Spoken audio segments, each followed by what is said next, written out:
Hello everyone, welcome to my digital presentation of sorts.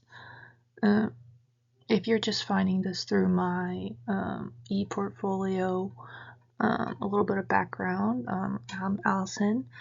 I'm an education major and I recently did some research on adolescent development and mental health. And so today I'm just taking a little bit of time to walk you through what I learned so you can learn as well.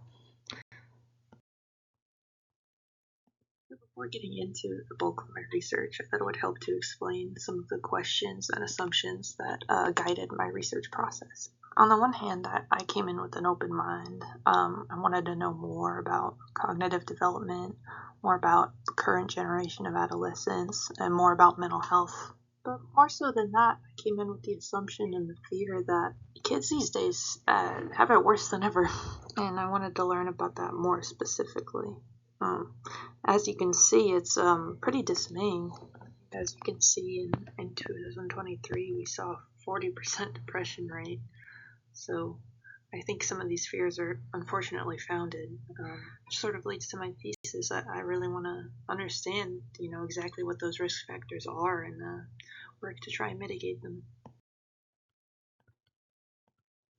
So narrowing in on what risk factors are the most harmful is actually a huge task, but luckily pretty early on in my research process I came across this study by Dr. Namik Kurlik. And his study basically took the data from the ABCD, the Adolescent Brain Cognitive Development Study, and put it through a machine learning model. So to break that down a little bit more, the ABCD study is probably one of the largest longitudinal studies on adolescent development out there, at least that I know of. It's been going on for over 10 years now, and it's basically been tracking the development of over 10,000 adolescents. It's just a huge body of data, and Dr. Kurlik basically plugged that data into a calculator, into a machine learning algorithm, in order to quantify what variables were the most prevalent. But the results of which are in this figure here, which Kurlik has separated into negative risk factors and positive determinants, separated by orange and blue, orange being negative, blue being positive. He also further broke down these findings into two broad categories, one being socioeconomic conditions, the other one being child-specific behaviors, with the most prevalent of those being screen time and sleep duration. Keep in mind this is all just correlated, but it does give a jumping off point as to what risk factors to look at. So now that we have an idea of what risk factors are the most prevalent, we can look a little bit deeper at what those individual risks are. So starting off with screen time, this is definitely one of the newer risk factors adolescents are grappling with. As such, the long-term effects aren't very well documented. That said, the studies we do have share a consensus that overexposure is markedly harmful. For example, one of the studies I looked at by Dr. Madeline George measured the daily screen time and daily mental health effects of 151 at-risk adolescents. And her ecological assessment found immediate association between anxiety, depression, ADHD, and conduct disorder symptoms. This association is in part because screen time displaces important protective behaviors for mental health, such as physical activity, getting adequate sleep, in-person social interactions, and academic activities, as is stated by Dr. Tassia Oswald in her systematic review of the psychological impacts of screen time and green time. With that said, both of these studies recognize there are some positive effects associated with screen time. It can connect adolescents socially, and it also can engage them in cognitively stimulating activity. But with how extreme screen time estimates are, the negative effects far outweigh the positive. Unlike screen time, the next risk factor we're looking at is extensively well researched. Most, if not all, developmental psychologists like Dr. Mary Carskadon recognize that as adolescents mature, they take on an increased need for rest and recovery. At the same time, this maturation process also shifts their circadian rhythms to occur later, leading to a progressive phase shift of sleep timing toward later hours, resulting in increasingly severe sleep deprivation in adolescence. This developmental pattern sets adolescents up for sleep loss. This can have huge implications on their health. Excessive sleepiness can make adolescents more prone to car crashes or other accidents, and it can also give them difficulties regulating their moods. And at its worst, sleep deprivation can put adolescents at risk of suicide. There are a few studies on the matter, one of which was conducted by Dr. Julie Rowling, which compared the sleep of adolescents 4 weeks before a suicide attempt and compared it with a controlled group and found an association between inadequate sleep and suicide risk. Last, but certainly not least, we have the most unrelenting risk factor, socioeconomic disparity. A lot of the risk associated with low socioeconomic status is the social and economic stress that comes with it. In her research on the matter, Dr. Francisca Reese examined national data from an adolescent mental health survey and found that the social and economic stress that comes from a lower household income, lower parental education, and parental unemployment were associated with higher rates of mental health problems in children and adolescents at baseline and a 2-year follow-up. The impact socioeconomic status has on adolescent mental health has also been recognized by a few of the other authors we have looked at. Of course, Dr. Kurlick recognized it as the most prevalent factor in his study, and in his analysis he details how the stress component of poor socioeconomic status can impact an adolescent's cognitive well-being in terms of working memory deficits. Dr. Oswald also made note of the role socioeconomic status plays in mental well-being, and she notes that adolescents from low socioeconomic backgrounds typically have higher rates of screen time, so these variables overlap.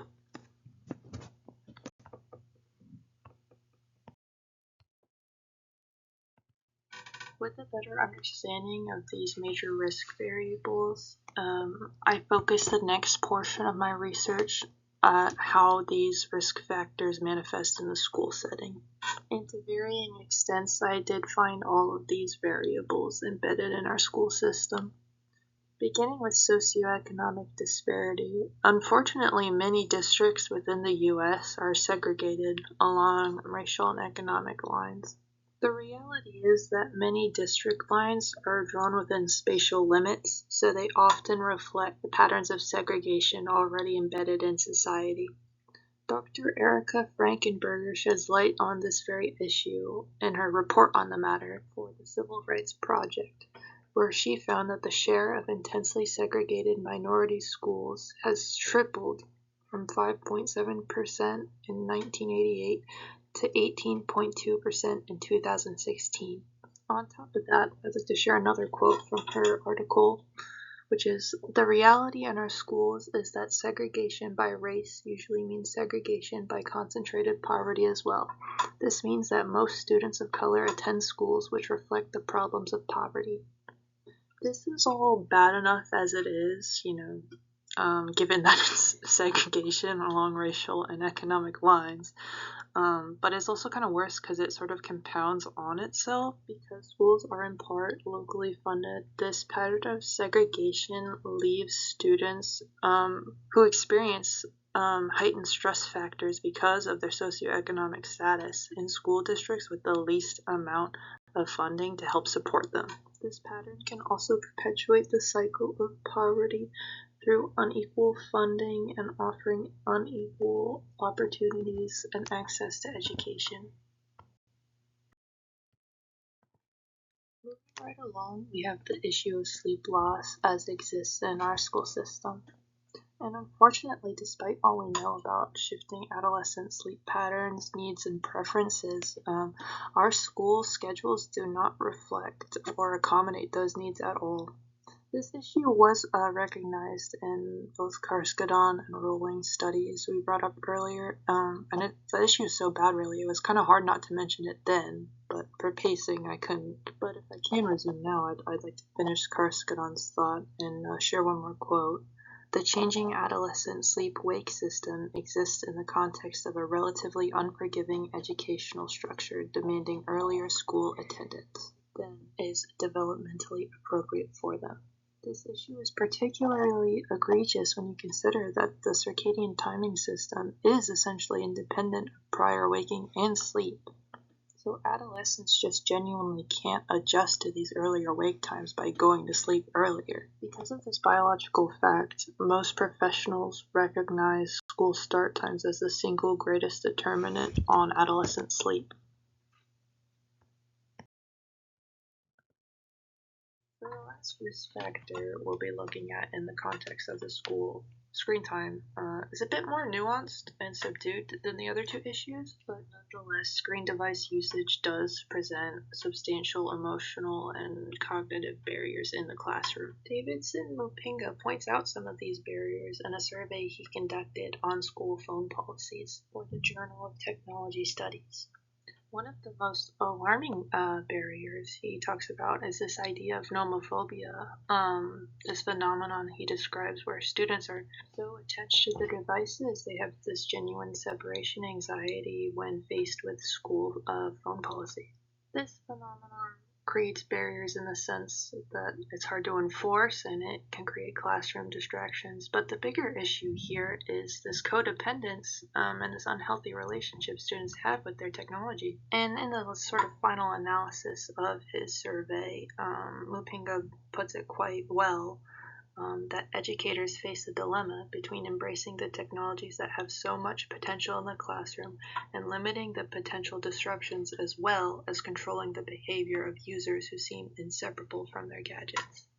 And I think the emphasis is really on that latter point there. But there's a real need for teachers and school phone policies to teach students to have a healthy relationship with their devices, to teach them how to mitigate their screen time so that they're not putting themselves at risk. But unfortunately, this isn't really what we see play out. School phone policies are so outdated. They're akin to abstinence-only sex education. We're not teaching these children how to use their devices. We're just teaching them that you can't use them in this particular setting, and we're not equipping them to use them in the rest of their lives. Another potential hazard the classroom poses is that it's a sedentary indoor environment. Earlier, Dr. Oswald mentioned that part of the risk associated with screen time is that it displaces time that could be spent on physical activity, and the classroom definitely compounds that risk factor, especially given the inverse relationship Dr. Oswald found between screen time and green time.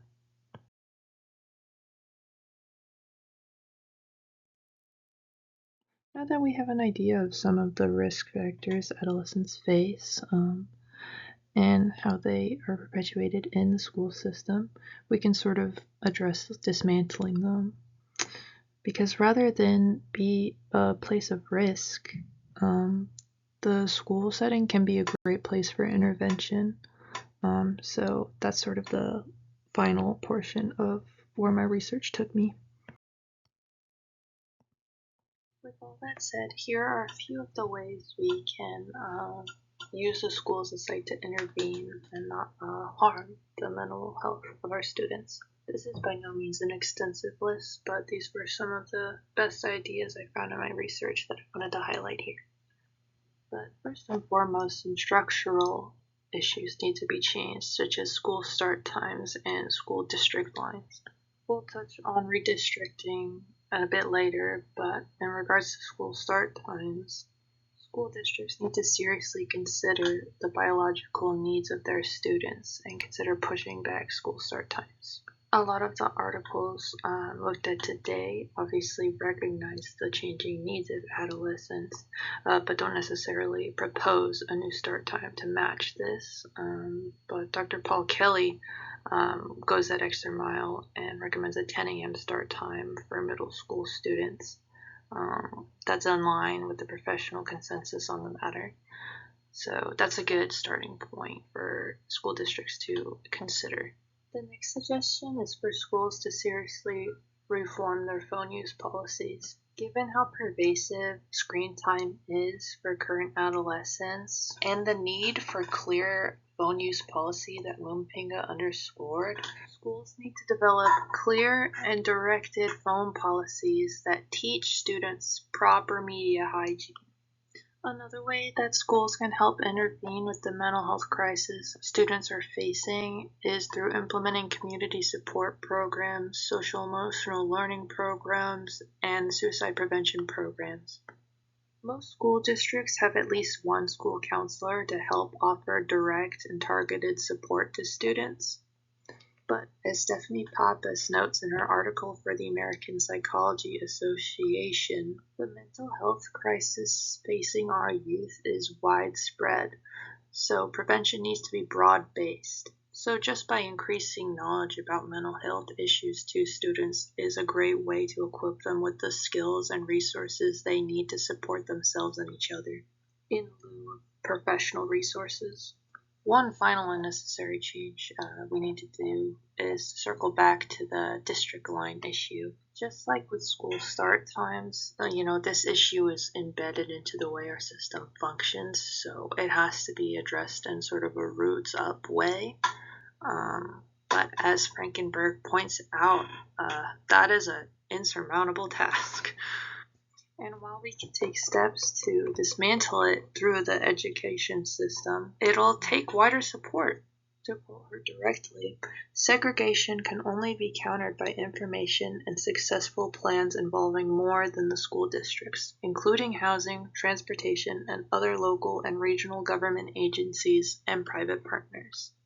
This is really important to consider in terms of actually dismantling socioeconomic and racial segregation and disparity, but really in all other sectors we've looked at today.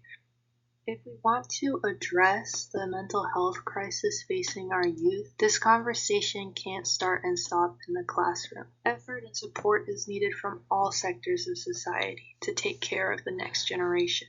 And that's the note I'd like to end on. So whoever ends up listening to this, thank you for your time, and I hope you consider how you can help.